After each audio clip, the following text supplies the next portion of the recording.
Hello and welcome to Chapter 15 of Nancy Goodame Space Ranger. So, a hen, a daw, a tree, and away we go.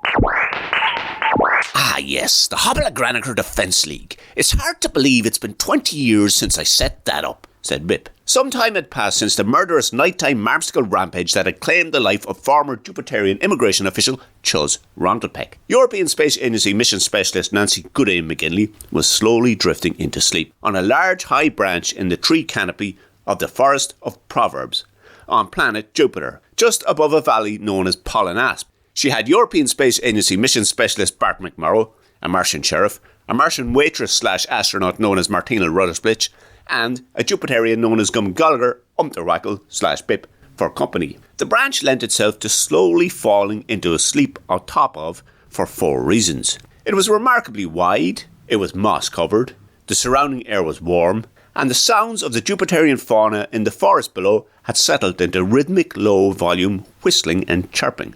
Nancy silently cursed Bip's interruption of her almost, but not quite, slumber. I thought you were going to go for a kip, but you said so at the end of the last chapter, she said. Yeah, you're right, I did, replied Bip. He then paused and said, I reckon what happened was that I got worn out by all the swinging up and down on spongorial vines in that chapter. And, of course, the death of that slimy tattletale Chuz Rondelpeck. And, well, I'd say probably life in general. So I was tired and fancied a kip.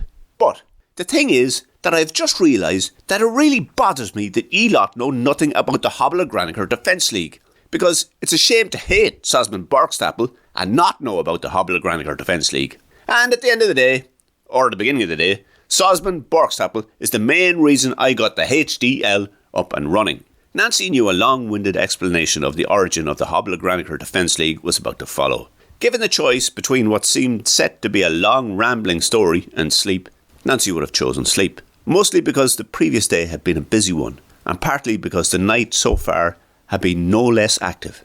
What had started the previous morning as the simple matter of humans establishing their presence on a neighbouring planet ended after the completion of 9 remarkable pioneering events, among which were first human contact with extraterrestrial life, first murder of a Martian by a human, first murder of a cantabular glimp by a human, first visit to a Martian canteen by a human, first taste of a Martian breakfast by a human, first setting foot on a Jupiterian rocket ship by a human, first tasting of a Martian dinner by a human, first murder of a Jupiterian by a human, and first walking into the Jupiterian Forest of Proverbs by a human. Now, Nancy had been involved in all of those events, and that was before the nighttime marsupial wrangling of Chapter 14. All of this meant Nancy was now very tired. So tired that Nancy fell asleep just before Bip started with his tale of the history of the Hobilogranicker Defense League, which is probably for the best. Mission Specialist Bart McMorrow and Martian waitress/astronaut Martina Ruddersplitch also fell into a deep sleep. The sheriff was the only one among the visitors to have heard Bip's story. This was because the sheriff, truth be told, secretly admired Sosman Barkstaple and was willing to forgo sleep in order to hear more about the reviled Jupiterian leader. Just why do you hate Sosman, Bip? Asked the sheriff. I mean, I know he's a sadistic murderer who leaves a trail of misery behind him everywhere he goes, but, your Jupiterian space rockets are pretty impressive. Ah, replied Bip. Ah, well, he added. Ah, well, indeed, and that is true. The Jupiterian Space Force does have good rocket ships, but remember, Sosman Barkstaple didn't start out with rocket ships. He started out with a novel way of heating water. A ropey and not very practical novel way of heating water. You see, Sheriff, Sosman Barkstaple is the kind of Jupiterian who can never be happy, which, in a way, meant he was destined to lead others, or at least make sure they were unhappy too. And this was partly achieved with the Snodagomble, which was what he called the machine that enabled his not very practical way of heating water. Actually, the original inventor had called it the kettle, but Sosman had the foresight to buy the idea and the name and then change the name but keep the idea. Ah, very good, interrupted the sheriff. Changing the name, smart thing to do. Very good. Yes, I suppose, continued Bip. The sounds of the forest below Bip and the sheriff, and Nancy and Bart and Martina, had fallen into an even slower rhythmic chorus of snored gonks and whistling spontaligers, and meant Bip's earnest tale blended in with the surroundings. You see, Sheriff, he said, Jupiterians had been getting their hot water from the Vendogrial fissure since time immemorial, and Sosman decided it was time for a change, because he knew better, according to himself. The sheriff interrupted Bip for a second time. Sosman reminds me of me when I was me. I almost thought of something like that, but I was far too busy at the time. Although, to be fair, if I had been Sosman back then, I'd have been much better than he was. Right, said Bip. Anyways, the Snodagumble became a word that quickly disappeared from Jupiterian conversations for half a planetary cycle, and Jupiterians continued getting their hot water from the Vendogrial fissure until midwinter, and the head priest made an ex-vestibule announcement declaring the Vendogrial fissure tierra non boncatis, which meant, by holy decree, that it could not be used and the only way to prepare a hot drink was to use a Snodagumble, which meant Sosman Barkstapel became instantly wealthy and powerful. The flute. Remarkable, interrupted the sheriff for his third interruption of the story. The sheriff then adjusted his interruption by saying, actually, not all that remarkable when you think about it. Becoming wealthy and powerful was probably to be expected for someone like Sosman, and to think, all it took was divine intervention for him to do it. Yes, said Bip. But, well, it was only the intervention of the head priest using an ex-vestibule announcement that made Sosman Barkstapel wealthy and powerful, which is possibly close, but not the same thing as an intervention from the creator of the universe. Yes, it is, corrected the sheriff. And I should know, because the gut talks to me and tells me things to tell other people, so I can very much see where Sosman was coming from. And I bet it wasn't long before that great man graduated from getting Jupiterians to heat water with his Snodagumble to instructing them in all the important aspects of being alive, like how and when to eat, how and when to reproduce, and most importantly, the right things to think. That would have been a natural progression for a man like Sosman Barkstapel. Said Bip. The trajectory of Bip's explanation of why he hated Sosman Barkstapel was not what he had expected. It had gone far enough off course to make the man seem less of a demented tyrant and more of a creature of reason, like every other Jupiterian. Bip's voice became shrill and a little bit angry. I think you should remind yourself, Sheriff, Bip, loud, high-pitched voiced, that the natural progression of a Sosman Barkstapel involved creating a vicious and terrifying army, and using them to destroy everything that was fun on Jupiter, before setting them to do the same for the solar system, as you, as a Martian, should be well aware of just what they've been up to.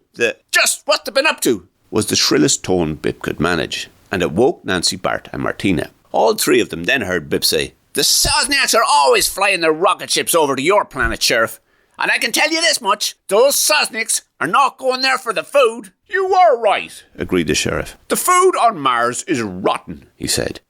Excuse me, muttered the freshly woken Martina Ruddlesplitch. Sorry, Martina, corrected the sheriff. I thought you were asleep. I didn't mean your food because, well, I suppose I did.